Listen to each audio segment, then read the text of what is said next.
Hi, I'm Leon, and on my boat, Regina Laska, we use a couple of knots only, but these should be really understood when to use them and how to use them. Because you don't need many knots, but the ones that I would like to show today is, for instance, the bowline. People are using them for tying up boats, and for a mooring line, a bowline is not very practical because you can't open it under pressure.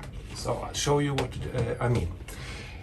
When you start in a knotting course, you sometimes hear the story that you should lie a lake like this. I call it Loch Ness. And then you have a little monster down here looking out of the lake, and this is going to be your loop, your eye. It goes around the princess, which is going for a walk next to the lake. The snake goes round the princess and takes her into the lake. So here we have the little bowline, and this is a knot which is very practical if you don't want the eye to be getting smaller. So you can tie a lot of things with it, but not a boat, because if you tie a boat here, you will not be able to open this knot under pressure.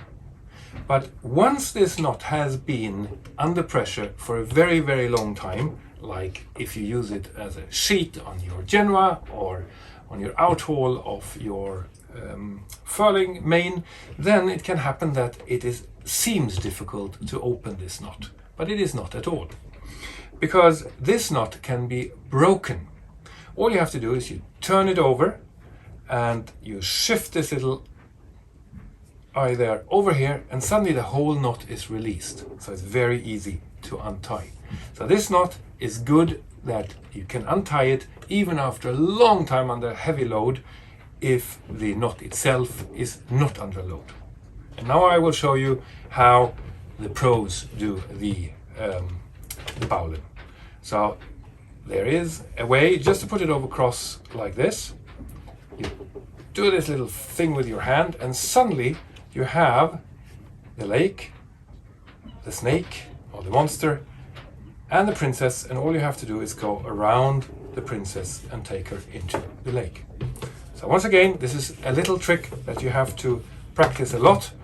You put it over like this, turn it over, and you already have the set way to put it into position.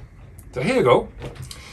Another knot which is quite misunderstood is the reef knot. In English, reef knot is a good name because reef knots are used to tie in reefs on a sail.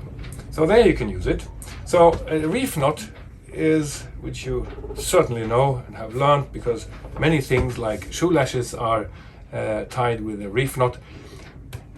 It is said in many books and pictures that this is in order to prolong a rope, but it is not at all, because if it's under pressure all the time, like on a reef or a little parcel or your shoes, they should stay in place. But beware, if it has no pressure on it, they get apart. So it's a dangerous knot.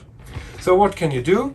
You can, if you are a quick one to do a bowline, you could do a bowline there, and a second bowline inside the first bowline, and now we have two bowlines and into each other. So this is a quite good way to quickly prolong a rope. Yeah. And not many people are aware of how you can prolong a rope is the hunter's bend, and that is also a very useful knot. So all you do is these two ropes, and I want to tie together in order to prolong it and make it longer. They're about the same diameter. So what you do is you do a loop like this, and now you see that the red rope here is on top and the blue end is below the ring.